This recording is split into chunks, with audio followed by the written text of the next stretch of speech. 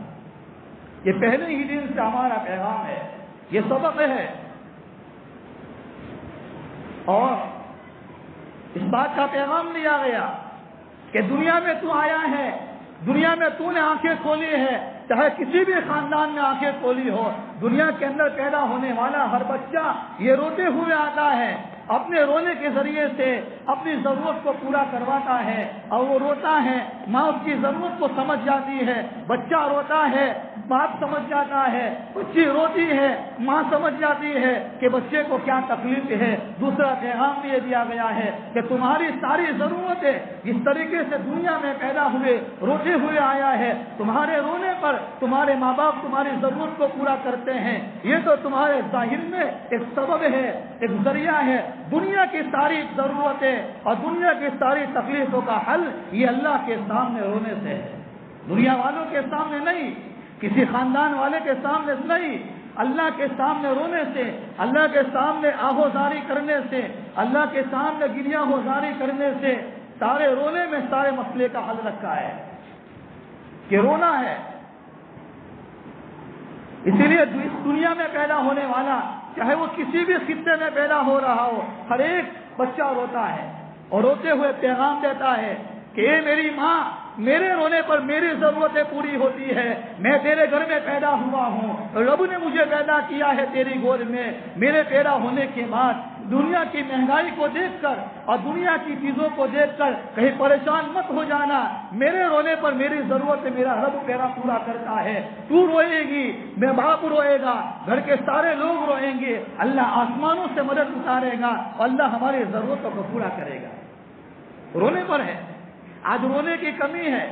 اسی لیے جو راتوں کو اٹھ کر اللہ کے سامنے روتا ہے، جو راتوں کو اٹھ کر اپنی نیند کو قربان کرنے کے بعد اللہ کے سامنے آہوزاری کرتا ہے، اور جو بندی اللہ کے سامنے آہوزاری کرتی ہے اللہ دنیا والوں کے سامنے اس کو ہٹاتے ہیں۔ جو راتوں کو نہیں روتا ہے، جو بندی راتوں کو اللہ کے سامنے آہوزاری نہیں کرتی، پھر اس کو دنیا والوں کے سامنے رونا پڑتا ہے، دنیا والوں کے پیر پکڑنے پڑتے ہیں، دنیا والوں کی منت سماجت کرنا پڑتا ہے۔ میرا اور آپ کا یقین ہے، میرا اور آپ کا ایمان ہے کہ میرا دل بھی اور ہم سب کے قلوب ایک ہی اللہ کے قبضے میں ہے، وہ جب چاہتا ہے جس طرف چاہتا ہے پھیر دیتا ہے۔ تو اولاد بہت بڑی نعمت ہے۔ اذان کہی، اقامت کہی اور اذان اور تکبیر کہہ کر دوسرا پیغام دیا ہے، زندگی بہت مختصر ہے، دنیا کی زندگی اس طریقے سے گزاریو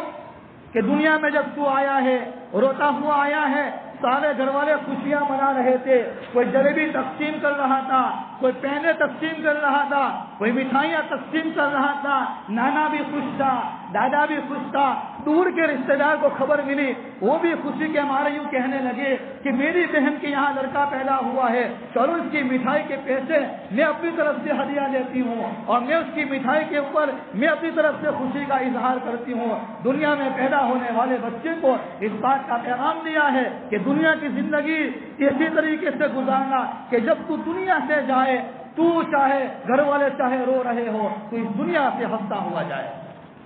ہنستا ہوا جائے، چاہے ماں باپ رو رہے ہو، چاہے رشتے دار رو رہے ہو، محلے والے رو رہے ہو، اسی لیے اس مختصر زندگی کے اندر اپنی اولاد کی تعلیم و تربیت کی فکر کرنا ہے۔ قرآن کریم میں اللہ تعالیٰ فرماتے ہیں یا ایھا الذین آمنوا قوا انفسکم واہلیکم نارا، ایمان والو اپنے آپ کو، اپنے گھر والوں کو، اپنے گھر کے تمام افراد کو، فیملی ممبرز کو جہنم کی آگ سے بچاؤ۔ جب یہ آیت کریمہ نازل ہوئی حضرت عمر رضی اللہ تعالی عنہ نبی کریم صلی اللہ تعالی علیہ وسلم کی خدمت اقدم میں حاضر ہوئے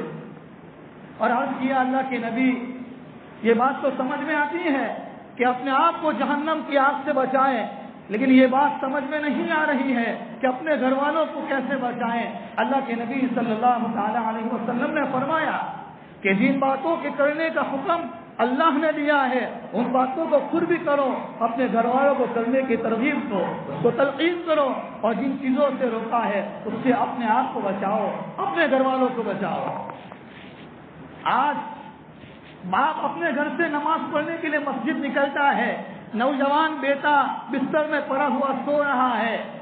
ماں مصلی بچھا کر نماز پڑھ رہی ہے، لیکن ماں کی ہمت نہیں ہوتی ہے کہ اپنی بچی کو نماز کا حکم کرے۔ باپ کی یہ حکم نہیں ہو، باپ کو یہ فکر نہیں ہوتی کہ اپنے بچے کو نماز کے لیے مسجد لے آئے۔ اسی لیے ماں کی گود یہ بچے کا سب سے پہلا مدرسہ ہے۔ مدرسے میں پڑھانے والے اساتذہ یہ دوسرے نمبر پر ہے۔ سب سے پہلے ماں باپ بچوں کی تربیت یہ ماں کی گود سے ہوتی ہے۔ اللہ کے نبی صلی اللہ تعالی علیہ وسلم کے زمانے میں ایک عورت ایک بچے کو اپنے قریب میں بلا رہی تھی۔ جس طریقے سے نانا اپنے نواسے کو قریب کرنے کے لیے ہاتھ کی مٹھی بند کر کر کہتا ہے بچوں ادھر آ، اگر محلے کی کوئی عورت اپنے گھر پر آتی ہے اور وہ اپنے بچے کو لے کر آئی ہے، اب یہ بچہ اس پرائے آدمی کو دیکھ کر، اجنبی آدمی کو دیکھ کر وحشت کر رہا ہے، اس کو قریب کرنے کے لیے ہم کیا کرتے ہیں؟ اپنی مٹھی کو بند کر کر اس کو کہتے ہیں کہ میرے ہاتھ میں چاکلیٹ ہے، حالانکہ ہمارے ہاتھ میں کچھ نہیں ہوتا ہے۔ اسی طریقے سے اللہ کے نبی کے زمانے میں وہ عورت اپنے بچے کو قریب میں بلا رہی تھی اور اس کر کے مٹھی بند کر کے بلا رہی تھی۔ اللہ کے نبی نے فرمایا، پوچھا کیا تیرے پاس تیرے ہاتھ میں کوئی چیز ہے کہ جس کے ذریعے سے بچے کو قریب کرتی ہے؟ فرمایا ہاں اللہ کے نبی میرے ہاتھ میں کھجور ہے۔ کہا کہ تب تو ٹھیک ہے، اگر تیرے ہاتھ میں کوئی چیز نہ ہوتی تو تو بچے کو جھوٹ کی تلقین کر رہی ہے، جھوٹ کی دعوت دے رہی ہے، بچے کو جھوٹ سکھا رہی ہے۔ ہم اس واقعے کو دیکھ کر، واقعے کو سن کر اپنی زندگی پر محاسبہ کریں۔ ہم روزانہ کیا کرتے ہیں اپنے بچے کو قریب کرنے کے لیے؟ نانا اپنے نواسے اور نواسیوں کو قریب کرنے کے لیے، دادا اپنے پوتوں کو قریب کرنے کے لیے، ماں باپ اپنے بچوں کو قریب کرنے کے لیے، اس کے دل کو بہلانے کے لیے اور اس کو خوشلانے کے لیے روزانہ 24 گھنٹے میں کتنی مرتبہ جھوٹ بولتے ہوں گے؟ تو بچوں کی تربیت یہ ماں کی گود سے ہوتی ہے۔ اسی لیے علماء نے ایک عجیب بات لکھی ہے کہ جب ماں اور ماں کی زندگی میں اخلاق ہوں گے، ماں کی زندگی میں شرم و حیا ہوگی، ماں کی زندگی میں نمازوں کا اہتمام ہوگا، ماں کی زندگی میں قرآن کی تلاوت کا اہتمام ہوگا، وہ صحیح طریقے سے زندگی گزارنے والی ہوگی، تو پھر جب وہ ماں اپنے چھوٹے ننھے منھے بچوں کو اپنے سینے سے لگاتی ہے دودھ پلانے کے لیے، مشائخ اور علماء فرماتے ہیں کہ جب وہ اپنے بچے کو دودھ پینے کے لیے اپنے سینے سے قریب کرتی ہے تو صرف یہ دودھ نہیں پلاتی ہے، دودھ کے ذریعے سے ماں اپنے تقوی کا اثر، اللہ کا ڈر کا اثر، اپنی پرہیزگاری کا اثر، اپنی نمازوں کا اثر وہ دودھ کے ذریعے سے بچے کے پیٹ میں ٹرانسفر کرتی ہے۔ اگر ماں اس کی زندگی میں نیند نہیں ہے، اس کی زندگی میں اخلاق نہیں ہے، اس کی زندگی میں بے شرمی بے حیائی ہے، اس کی زندگی میں بے پردگی ہے، نمازوں کا اہتمام نہیں ہے، کھلے عام زندگی گزارنے والی ہے گناہوں کے اندر، تو جب وہ اپنے بچے کو قریب کرتی ہے تو دودھ کے ذریعے سے اپنے بچے کے پیٹ میں یہ گناہوں کا اثر اپنے بچے کے پیٹ میں ٹرانسفر کرتی ہے۔ جب یہ بچہ بڑا ہوگا پھر آدمی اس بچے کو صحیح کرنے کے لیے دنیا کے بڑے سے بڑے ولی کے پاس لے کر چلا جائے، دنیا کے بڑے سے بڑے قطب الابدال کے پاس لے کر چلا جائے، اور کتنی بھی محنتیں کر لے، کتنا بھی رونا دھونا کر لے، لیکن جو ماں کی گود سب سے پہلا مدرسہ تھا، ماں کی گود یہ سب سے پہلی سیڑھی تھی بچے کو بنانے کے لیے، وہیں سے اس کی تربیت غلط ہوئی ہے تو یہ بچہ بڑا ہونے کے بعد سب کچھ کر سکتا ہے، یہ بچی بڑے ہونے کے بعد سب کچھ کر سکتی ہے۔ اسی لیے دنیا کی مختصر زندگی میں ہمیں اپنی اولاد کی تعلیم و تربیت کی فکر کرنا ہے۔ اللہ کے نبی نے فرمایا ہے کلکم راع وکلکم مسئول عن رعیتہ، تم میں سے ہر آدمی ذمہ دار ہے، ہر ذمہ دار سے کل قیامت کے دن سوال کیا جائے گا۔ ہاں سوال ہوگا، آدمی اس قیامت کے اندر آنے والے سوالات کے جوابات کو بھول گیا ہے، ہم سے سوال ہوگا۔ یہ نہیں کہ شادی ہو گئی، اولاد ہو گئی، اس کو بہترین سے بہترین کھلا لیا، بہترین سے بہترین کپڑے پہنا لیے، سب کچھ کھلاؤ، سب کچھ پہناؤ، لیکن یاد رکھو شریعت کی حدود میں رہ کر اور اس کی تعلیم و تربیت پر ماں باپ کی کڑی نظر ہو۔ اسی لیے پہلے زمانے میں کہ جس طریقے سے ماں باپ اپنے بچوں کو ہر 15 دن میں، ہر مہینے میں ایک مرتبہ، کبھی 15 دن میں ایک مرتبہ علاقے کے بڑے بزرگوں کے پاس لے جاتے تھے، مشائخ کے پاس لے جاتے تھے، علماء کے پاس لے جاتے تھے. کیوں؟ کہ جب ان کی نظر پڑے گی، ان کی صحبت میں ہمارا بچہ بیٹھے گا، اس کی زندگیاں بدل جائے گی. صحبت سالے پورا سالے کنت، صحبت تالے پورا تالے کنت. نیک آدمی کی صحبت انسان کو نیک بنا دیتی ہے. ہم سوچیں، ہم تھوڑی نگرانی کریں کہ ہمارا بچہ روزانہ مدرسہ جاتا ہے، ہماری بچی روزانہ اسکول جاتی ہے، ہمارا بچہ روزانہ ٹیوشن جاتا ہے، ہمارا بچہ روزانہ ہوٹلوں پر کھانے کے لیے جاتا ہے. اس کی صحبت کن لوگوں کے ساتھ ہے؟ یہ ماں باپ کی ذمہ داری ہے، والدین کی ذمہ داری ہے. بلکہ اگر ماں باپ اپنی زندگی میں اپنی اولاد کی صحیح تربیت کی فکر نہیں کی اور اس کی زندگی میں صحیح تربیت نہیں بنی ہے، جب یہ بالغ ہو جائے گی اور جب وہ بالغ ہونے کے بعد کوئی ایسا گناہ کرے تو اس گناہ کا ایک کھاتا اس کے ماں باپ کے نامہ اعمال میں لکھا جاتا ہے. اس کے گناہ وہاں لکھے جائیں گے. ہم یہ سمجھیں گے آج دنیا میں ایک چھوٹا سا بچہ اگر کھیلتا کھیلتا وہ چولہے کے پاس چلا جائے، گیس کی بوتل کے پاس چلا جائے، ماں سارے کاموں کو چھوڑ دے گی، باپ سارے کاموں کو چھوڑ دے گا. ایسا نہیں کہیں گے کیوں بچہ تو دور ہو جا، وہاں آگ جل رہی ہے، وہاں گیس کی بوتل ہے. کوئی زبان سے کہہ کر اپنے بچے کو نہیں بچاتا. ماں اپنے سارے کاموں کو چھوڑ دے گی، باپ بھی سارے ایمرجنسی کاموں کو چھوڑ دے گا. اس بچے کو چولہے میں جلنے والی آگ سے بچانے کے لیے بےتاب ہو جائیں گے، فکر مند ہو جائیں گے، اس کو اپنے سینے سے لگا لیں گے اور کہیں گے بچوں کہاں چلا گیا تھا، تو آگ میں جل جاتا. آج ہماری اولاد جہنم کی آگ میں جل رہی ہے، جہنم کی آگوں کے اندر تڑپ رہی ہے. ہمیں لگ رہا ہے کہ ہم نے اپنے بچوں کی بہت فکر کی ہے. نہیں، اس دنیا میں رہ کر اس طریقے سے فکر کرنا ہے. اسی لیے علماء نے تو یہاں تک لکھا ہے اگر ماں باپ نے بچوں کی تعلیم و تربیت کی فکر نہیں کی، ماں باپ اپنی قبر میں جا کر سو جائیں گے، وہاں لیٹ جائیں گے. لیکن یہ اولاد جس کی فکر نہیں کی ہے، یہ ماں باپ کی قبروں کے پاس آگر لات ماریں گے اور کہیں گے واقعات میں لکھا ہے ایک آدمی کا انتقال ہوا ہے اور جنازہ آ گیا ہے، لوگ نماز جنازہ پڑھنے کے لیے صفوں میں کھڑے ہیں. ایک نوجوان آدمی قبرستان کی گیٹ پر کھڑے رہ کر زار و قطار رو رہا ہے، چلا رہا ہے. ایک صفوں کے اندر سے بڑے میاں نے کہا بیٹا آ جانا، جنازہ سامنے کھڑا ہے، امام بھی سامنے کھڑا ہے، لوگ نماز جنازہ پڑھنے کے لیے لائن میں صفوں میں لگے ہوئے ہیں. وہ بیٹا رو رو کر کہہ رہا ہے بڑے میاں بات تو صحیح ہے، جس آدمی کی نماز جنازہ پڑھنے کے لیے تم آئے ہو وہ کوئی اور نہیں ہے، وہ میرا سگا باپ ہے. میرے باپ نے دنیا کی ساری تربیت کی ہے اور دنیا کی ساری تعلیم دی ہے، لیکن دین کے بارے میں مجھے کوئی چیز نہیں بتائی. نتیجہ یہ ہے میں میرے باپ کی نماز جنازہ پڑھنے سے محروم ہوں. اپنے بچوں کے ایمان کی، اس کے عقیدوں کی، اس کی دوستی کی، ان کے فرینڈشپ کن لوگوں کے ساتھ ہے. اسی لیے اپنی اولاد کو تربیت کرنے کے لیے کہ ایک آدمی محلے میں باہر جاتا ہے، کسی گاؤں میں جاتا ہے، کسی آدمی کو بہت اچھی طریقے سے نصیحت کرتا ہے، اچھی طریقے سے اس کو سمجھاتا ہے، لیکن جب وہ اپنے گھر میں آتے ہیں تو بیوی پر غصے، بچوں پر غصہ نہیں. جب ماں باپ اپنے گھر میں آئے، باپ اپنے کام کاج سے اپنے گھروں میں آئے، اس کو سلام کرے، بچوں کو سلام کرے. روزانہ کم سے کم 15 منٹ سے آدھا گھنٹہ اپنے بچوں کو لے کر بیٹھیں، اس کے پاس سے کارگزاری لیں، اس کے پاس سے کارگزاری لیں. بچوں مدرسہ گیا تھا، کن کے پاس پڑھتا ہے. آج تو نتیجہ یہ ہے کہ ماں باپ کو نہیں پتا ہے کہ میرا بچہ مدرسے میں کون سی کلاس میں پڑھتا ہے، اسکول میں کس کے پاس پڑھتا ہے، کب وہ اسکول گیا تھا، اسکول کی آج چھٹی ہے کہ نہیں ہے، مدرسے کی چھٹی ہے کہ نہیں ہے. یہ ساری تعلیم و تربیت کے اندر آتا ہے. اسی لیے ماں باپ کو چاہیے کہ اپنے گھروں میں 15 منٹ کم سے کم آدھا گھنٹہ نکالے، بلکہ 1 گھنٹہ نکالے. اس میں سارے گھر والے، بیوی بھی ساتھ میں ہو اور بچوں بھی ساتھ میں ہو، سب کو لے کر بیٹھو اور اس کی تعلیم و تربیت کے بارے میں اس سے پہلے کارگزاری لو.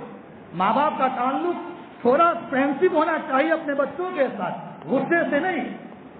ایک دوستانہ تعلق ہو کہ ہمارے بچے کو کیا تکلیف ہے، ہمارا بچہ کیا چاہتا ہے. اسی لیے اس دنیا کی مختصر زندگی میں جہاں میں اور آپ اپنے ایمان کی فکر کرتے ہیں، اپنے بچوں کے عقائد کی، آج دنیا میں جو ارتداد کا ایک دور چلا ہے اور ہماری اولادیں ایمان کے دائرے سے باہر ہو رہی ہے، ظاہر میں لگتا ہے ہماری اولاد بڑی دیندار ہے، لیکن اندر سے عقائد اس کا ایمان کھوکھلا ہے۔ اللہ تعالی ہمیں اپنی اولاد کی تعلیم و تربیت کرنے کی صحیح فکر اور صحیح توفیق عطا فرمائے۔ اس کے لیے جن اسباب کی، جن چیزوں کی ضرورت ہے، اللہ وہ سارے اسباب، ساری چیزیں ہمیں نصیب فرمائے اور ہمیں اپنی زندگی کے اندر دنیا کے اندر ایمان کی سلامتی کے ساتھ باقی رکھے۔ دنیا سے جب بھی جانے کا وقت ہو، اللہ مجھے بھی ہم تمام کو ایمان پر خاتمہ نصیب فرمائے۔ آمین۔ وآخر دعوانا ان الحمد للہ رب العالمین۔